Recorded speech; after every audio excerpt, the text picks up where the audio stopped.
Здравейте, уважаеми зрители. For English, press 1. Днешното видео достига до вас благодарение на щедрия ни спонсор, меценат, експерт в корабоплаването и в изкуствения интелект Виктор Дуков, който избра да си поръча анализ на своя шах партия от мен с цел да понаучи това-онова, а благодарение на него и всички ние. Дали Виктор е експерт и в шаха, ще разберем в следващите няколко минути, като той изпрати една игра, която ще анализирам в 3 части. Първо малко за дебютните му ходове, с цел да помогна на всички да си подобрят как изобщо какви инструменти ползваме, когато се учим в началото как да играем. След това ще разгледаме самите ходове, които опонентите тук правят един срещу друг. И на финал ще видим Виктор реално печели ли или не тази партия, тъй като до последния ход няма да се знае кой е победителя, вярвайте ми. Последно уточнение преди видеото. Двамата опоненти имат рейтинг около 900 в този момент в сайта Lichess, което за хората, които не знаят рейтинги в шах, е все едно една кокошка, Мъск, той да им сложи един чип и една Nvidia карта и да каже: кокошко, играй шах. Две кокошки играят един срещу друг и това ще стане ясно много бързо. Да започнем. Първо, малко ще сменя тук как изглежда това, за да ви покажа нещо супер полезно. Да. Ето, не всички сме гении в изкуствен интелект, но както и да е. Така, в сайта Lichess човек може да види своите игри спрямо ходовете си, спрямо майстори, Masters Database, това са Grossmeister и така нататък, които са играли милиони игри, и Lichess Database, т.е. с хора от сайта, където има много повече игри, но естествено с по-ниско ниво. И ако като цяло твоите ходове нямат общо след няколко хода с особено мастерите, но и Lichess играчите, значи нещо не е наред, тъй като в днешно време вече първите ходове са добре измислени, има много добри първи ходове и не толкова добри първи ходове. На Виктор обикновено след около 5 хода няма такава игра в света, защото ходовете му са доста екзотични. Но да видим, да му се доверим. Е4, Е5, до тук шокиращо популярни избори и на ход 2. На ход 2 може да видите от компютъра, че в историята на майсторите има точно една такава игра. Майсторите не биха избрали този ход, защото най-вече си дават пешката. Но съм сигурен, че ако отидем на Lichess, игрите, от милиардите игри ще има доста такива игри, защото въпреки, че си даваш пешката, което между добри играчи е груба грешка, получаваш някакви шансове да атакуваш, докато белите си местят коня насам натам, човек може да се развие. Не знам какви са добрите ходове, тъй като не бих играл чак такава тъпотия в началото, но не е ужасно до тук. Да видим в Lichess, предполагам, че има все пак стотици хиляди игри. Да, 760 хиляди такива игри. Като идеята е да си извади офицера. Опонента, ако забелязахте, изобщо не взе пешката, според мен и не знае, че може. Виктор случайно се защитава, това е доста добре.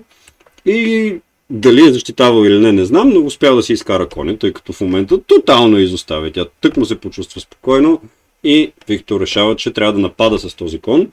Не знам къде иска да отиде, но е забравил за пешката. Обикновено на това ниво конят е тук с една единствена цел, която е да скочи на това поле C2, за да разчекне царя и топа и да вземе топа. Но в момента, разбира се, поради наличието на тази дама тук, няма как това да се случи. Да видим белите какво избират. Жертва на офицера. Това отново предполагам, че не е добър ход. В смисъл, сигурен съм, че компютър не би го харесал. Но в игри на ниско ниво, като тук включвам и себе си, не е лошо, защото жертваш офицера, но изкарваш царя напред и можеш да последваш с атака. Тоест, ако белите нанесат една много силна атака сега, играта ще свърши много бързо, преди черните да се възползват от това, че с един офицер напред. Виктор бяга напред с царя, заплашвайки коня. Не е лош ход, защото по този начин може да намали силата на атаката. Предполагаме сега, че белите ще продължат да атакуват, да варят фигури, да защитават. Съвет към всички, ако сте си жертвали офицера и ви плашат коня и правите силна атака, продължете да атакувате. Какъв е този ход, не знам, но със сигурност помага на Виктор, тъй като той сега ще вземе коня, разбира. Добре, няма да предполагаме повече какво ще се случи, ще гледаме само, защото, както виждате, изненадите не спират. Виктор решава, че не е достатъчно да вземеш фигура с една фигура, трябва да я заплашим с още една. И така, вероятно сега белите ще направят някаква атака, да, с цариците излизат напред. Разбира се, това не пречи на пешката да вземе коня сега, но Виктор показва мишешко сърчице. Мишешко сърчице, Буки. Защо? Защо те е страх от тази царичка? Вземи коня и да не ти пука. Разбира се, оплаши го това, че някаква царица е тук и сега тя му дава шах. Най-после Виктор взима коня във възможно най-грешния момент. Тук той си самоблокира едно от бягствата на царя си, сега този офицер може да дойде тук и съм сигурен, че ако използваме компютър, той ще каже, че белите в момента са в много добра ситуация. Да, цъкваме и виждаме, че плюс 5 пише. Плюс 5 означава, че белите са много близо до победата в момента и точно ходът е тук. Целта на този ход е да изкара офицера, да ограничи царя, да заплаши царицата в същия момент и като цяло доста зле е положението. Ако белите не жертват някоя фигура, примерно коня тук или може би да си жертва царицата, просто ги чака мат с пешката тук, тъй като цар е абсолютно хванат в капан. Вече няма нужда от, както виждате и се сещате, няма нужда да гледаме дали има подобна такава игра, защото очевидно никога в историята на шахмата такова нещо не е било виждано, така че нека да оголемим малко екрана и да продължим напред с анализа, може да го наречем така, анализа. И така, връщаме, няма да нужда да гледаме от компютър, тъй като наистина, да. Виктор бива поставен под шах, бяга назад, това е окей. Разбира се, този ход е абсолютна простотия от страна на белите. Просто когато можеш да дадеш шах с две фигури по един и същи начин и зад тях има царица, очевидно е по-добре да го направиш с офицера, за да свиеш царицата на противника със своя офицер. И така, буквално да си на една крачка от спечелване на партията. Разбира се, това не се случва, цариците биват сменени и Виктор решава да атакува. Най-добрата защита е нападението, разбира се, затова той решава просто да си даде коня, без никаква логика. Да, доста очудващо, но опонента му се сеща да го вземе. Продължаваме с някакви ходове. Сега най-добрият ход е да защитиш царя си с коня, защото ако си мръднеш случайно царя, ще загубиш топа си, тъй като мисля, че да, се вижда защо това ще се случи. Естествено, Виктор избира да даде този топ. За какво са ни топове, при положение, че нещата си вървят добре? Може би няма нужда да се...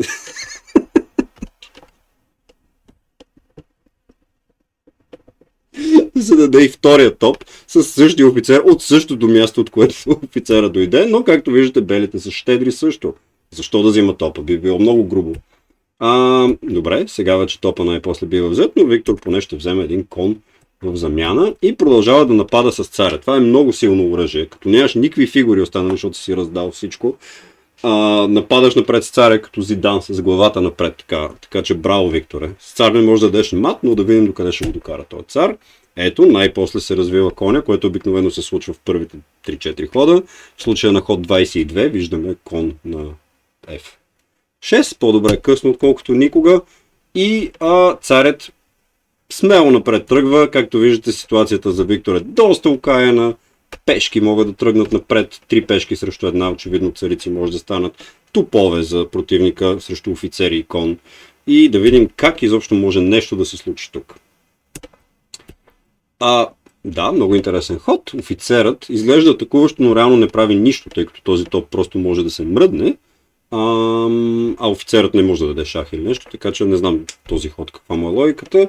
Но белите решават да си дадат топа.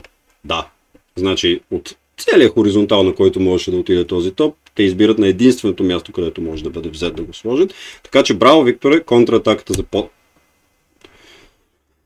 Вземи топа, братле!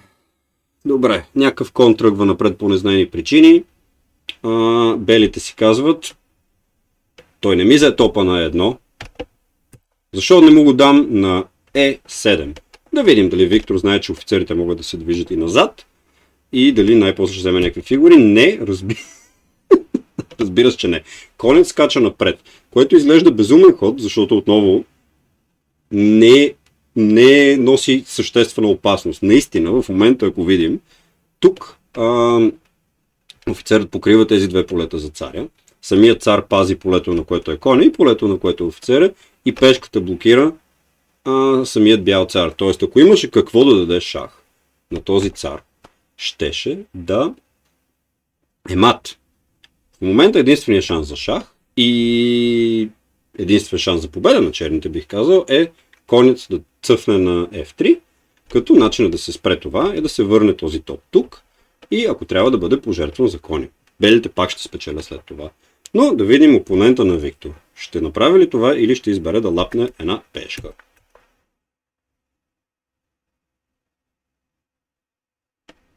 Браво, Виктора! Не се отказвай никога. Победата беше постигната.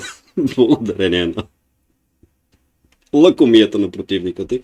И така. Ако трябва да дам един съвет на Виктор, братле, като ти дават топове, просто ги взимай, бате.